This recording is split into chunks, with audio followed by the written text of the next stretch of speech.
इसी के साथ रिटायर्ड कर्नल दिनेश नैन है, डिफेंस एक्सपर्ट है, वो भी हमारे साथ जुड़ चुके हैं। Retired wing commander Prafulla Bakshi साहब है, वो भी हमारे साथ जुड़ चुके हैं, डिफेंस एक्सपर्ट है। इसी के साथ अमजद अयूब मिर्जा जी एक्टिविस्ट है पीओजेके के, वो भी हमारे साथ जुड़ चुके हैं। डॉक्टर सज्जाद बुखारी जो है पत्रकार है पाकिस्तान के, वो हमारे साथ कुछ देर के बाद जुड़ेंगे। लेकिन तब तक आप सभी का बहुत बहुत स्वागत है। बुखारी जी भी हमारे साथ यहाँ पर जुड़ चुके हैं। आप सभी का यहाँ पर बहुत बहुत स्वागत है हमारी इस चर्चा में। सबसे पहले AK सिवा जी आपके पास हम आएंगे और सबसे पहले यही सवाल कि क्या पाकिस्तान में आजादी सिर्फ दस्तावेजों में ही है? क्या वहां पर सच बोलने वाले की यही कीमत है कि आपको अपनी जान देनी पड़ जाएगी? इसलिए आज जो अब सच्चाई सामने आ रही है, अब तक तो ये चल रहा था कि चलिए कहीं गायब हो गए हैं, लेकिन लगातार ये बात सामने आ रही है कि उनके का साथ कुछ बुरा हुआ है और बुरे में अब ये बात निकल करके आ रही है कि उन्हें फांसी दे दी गई है। लेकिन आधिकारिक पुष्टि नहीं है। लेकिन क्या सच्चाई बोलने वालों की यही एक कीमत है पाकिस्तान के अंदर? हाँ बिल्कुल, देखो किरण, सच्चाई क्या है, पाकिस्तान का जो माहौल रहा है जब से पाकिस्तान इंडिपेंडेंट हुआ है, तो हरदम पाकिस्तान की फौज ही इसको कंट्रोल करती रही। आधे टाइम तो पाकिस्तान की फौज ने डायरेक्ट रूल किया है और आधे टाइम उसने पीछे से एक ट्रिक अपना ली है कि enjoy all authority without responsibility. और ये भी सच्चाई है, आज तक कोई भी प्राइम मिनिस्टर अपना पूरा टेन्योर पार नहीं कर पाया 5 साल का। अब हो क्या रहा है कि ये जो यूट्यूबर थे, ये एक कंस्ट्रक्टिव क्रिटिसिज्म कर रहे थे। ये एक दिखा रहे थे कि भाई पाकिस्तान और भारत दोनों आजाद एक ही समय हुए थे, भारत कहां से कहां निकल गया और पाकिस्तान के हालात क्या हैं। वो ये कंपेयर कर रहे थे कि अगर पाकिस्तान भी ऐसे कुछ करे तो वो भी इंप्रूव कर सकता है। और वो खुद नहीं बोलते थे, वो रिएक्शन देते थे अवाम का। ये लोग बोलते थे, लोग बताते थे कि भाई ऐसा क्यों हो रहा है, इस कैसे पाकिस्तान एक प्रकार जा सकता है कंस्ट्रक्टिव क्रिटिसिज्म के माध्यम से। मगर पाकिस्तान में कोई भी क्रिटिसिज्म को तो मानता नहीं है। पाकिस्तान की आर्मी के अगेंस्ट अगर कोई उंगली उठाएगा तो उसको तो जेल में बंद कर देंगे। अब ये जब शोएब चौधरी है, साना अमजद है और ये बाकी जो ट्यूबर्स हैं, अब ये गायब हैं 2 वीक से, पता नहीं इनको कहां ले जाया गया है, जिंदा है मरे हैं। अगर ये हैं तो इनको दिखाया जाए। मैं 2 बातें अलग बताना चाहता हूं किरण, जो सबसे बड़ी इंपॉर्टेंट है इसके अंदर। अब सच्चाई यह है कि कल IMF ने जो पाकिस्तान का एक प्रकार से ग्रोथ थी GDP की, वो 3.2 से डाउनग्रेड के 3% कर दी। इनकी इकोनॉमी आज बुरी हालात के अंदर है।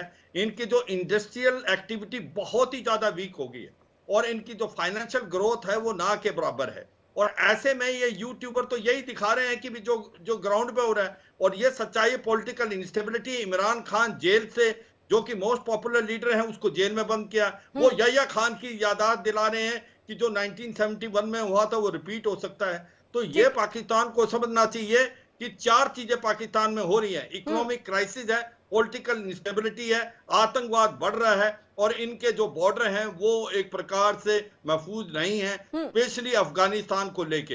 तो ऐसे में अगर आप अपने यूट्यूबर का गला दबाएंगे या अपनी डेमोक्रेसी को ऐसे कुचलेंगे तो फिर तो वही होगा जो पाकिस्तान की आर्मी चाहती है। वो कहते हैं ना, हर देश के पास आर्मी है, पर अनफॉर्चुनेटली पाकिस्तान में आर्मी के पास देश है। वहां जो पावर है असली में वो इस्लामाबाद नहीं, वो जनरल हेडक्वार्टर रावलपिंडी से जाती है। वो कहते हैं एक छोटा देश बड़ी आदमी। ठीक है सिवा सर, हम आपके पास वापस लौटेंगे। अमजद अयूब सर, आपके पास हम आते हैं और आपसे, क्योंकि देखिए जब मेरी आपसे बातचीत हुई थी इसी डिबेट में, तो आपने कहा था कि देखिए अब तक जो रिपोर्ट है या अब तक जो अभी तक जानकारी आई है कि अभी सेफ है, कहां है ये पता नहीं है, लेकिन अभी जो जानकारी हम लोग के पास आ रही है कि इन्हें फांसी दे दी गई है। हम इसको लेकर के भी चाहेंगे और साथ ही ये भी कि क्या आजादी सिर्फ पाकिस्तान की दस्तावेजों के अंदर है? आप सच नहीं बोल सकते, आप अपनी बात नहीं रख सकते, अभिव्यक्ति की आजादी तो पाकिस्तान में इसका नामो निशान तक नहीं है।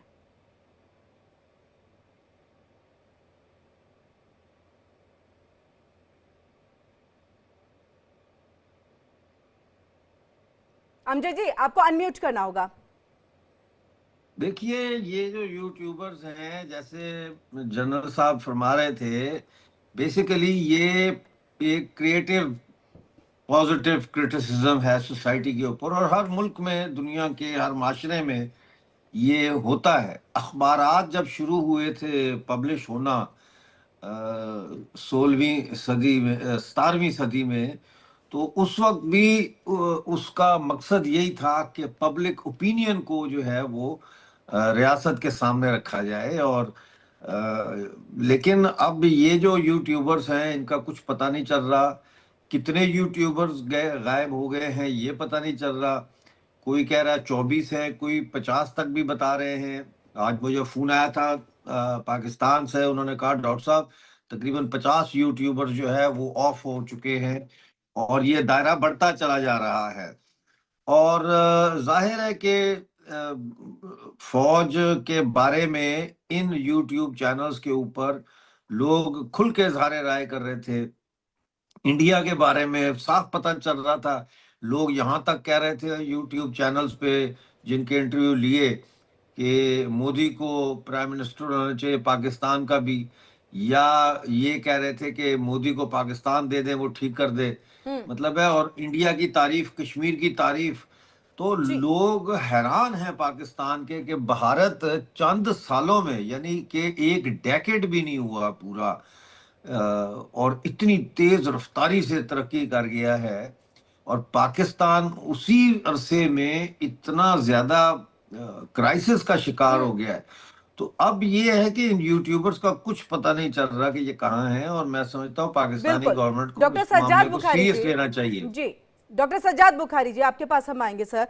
और क्या भारत की तारीफ से पाकिस्तान चिढ़ गया है? इसीलिए यही सबसे बड़ी वजह है कि आज यूट्यूबर्स जो तारीफ करते थे उनको गायब कर दिया गया, वीडियोस डिलीट कर दिए गए, और जो जानकारी मिल पा रही है इसकी आधिकारिक पुष्टि तो आप भी कर सकते हैं, यानी आपको ज्यादा पता भी होगा, है कि नहीं है इस दुनिया में कि फांसी की सजा दे दी गई है, कि आप सच बोलेंगे तो पाकिस्तान में फांसी की सजा है। अस्सलाम वालेकुम, नमस्कार तमाम पैनलिस्ट को हमेशा की तरह। और मैं आज उम्मीद ये करता हूं कि जिस तरीके से आपने कर्नल साहब का और ये जो आपके महात्मा गांधी हैं, जो ये प्रोफेसर साहब है मिर्जा साहब, इनकी जो आपने इतनी तवील तकरीर सुनी है और उनको इंटरप्ट नहीं किया है, मुझे ये उम्मीद है कि आप मुझे इंटरप्ट नहीं करेंगी और सच सुनेंगी। सबसे पहले मैं आपको थोड़े से आदाद शुमार बताता चलूं, जो आदाद शुमार शायद आप लोगों के इल्म में नहीं है। पाकिस्तान में इस वक्त टोटल जो यूट्यूबर्स हैं उनकी तादाद है 30,826, जो टोटल हमारे यूट्यूबर्स की तादाद। और इस वक्त जो जनवरी 2024 में पाकिस्तान में जो तादाद शुमार के मुताबिक 30% लोग जो है वो यूट्यूब देखते हैं, और 64% लोग जो है वो इंटरनेट यूजर्स हैं। पहले मैं आपकी तादाद और ये चीजें भी बताता चलूं ना, ताकि फिर गुफ्तगू सही हो सकती। अब आ जाते हैं जी, अब आपने यूट्यूबर्स की बात की तो मैं थोड़ी आपकी आंखें खोल लेता हूं कि यूट्यूबर जिनको आप पत्रकार भी कहते हैं, यानी जर्नलिस्ट, सहाफी भी कहते हैं, तो आपका द हिंदुस्तान टाइम 28 दिसंबर 2024 को बाकायदा तौर पर दर्ज करता है, मेंशन करता है कि दुनिया में 7वां खतरनाक मुल्क हिंदुस्तान है जो सहाफियों के लिए गैर महफूज है, और 2015 से अब तक 40 सहाफियों को कत्ल कर दिया गया बेदर्दी से। ठीक है जी। और 4 यूट्यूबर्स जो कोई बर्थडे सेलिब्रेट करके आ रहे थे पार्टी से, उनको गाड़ी से कुचल दिया गया। अब आपको मैं और थोड़ी सी आपकी आंखें खोलता हूं।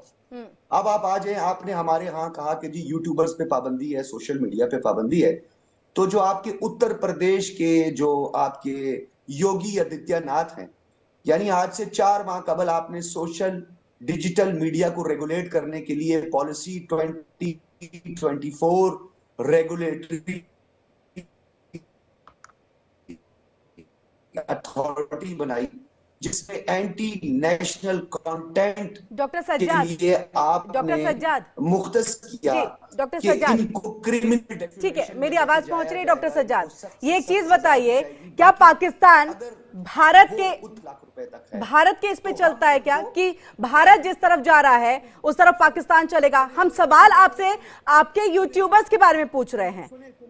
नहीं, एक मिनट, देखिए सवाल से इधर मत हटिए ना। देखिए डीरेल करने की जरूरत नहीं है, आपको जवाब नहीं देना है तो आप कह दीजिए देखिए मैं इसका जवाब नहीं दे सकता, लेकिन डीरेल करने की जरूरत नहीं है ना कि भारत में ये होता है। जिस दिन भारत की चीजों पे डिबेट होगा उस दिन जवाब दीजिएगा आप। आज पाकिस्तान के यूट्यूबर्स बताइए कहाँ है? आप मुझे ये बताएं कि आपके मिर्जा साहब ने कहा कि कभी हमें कहते हैं 20 है, कभी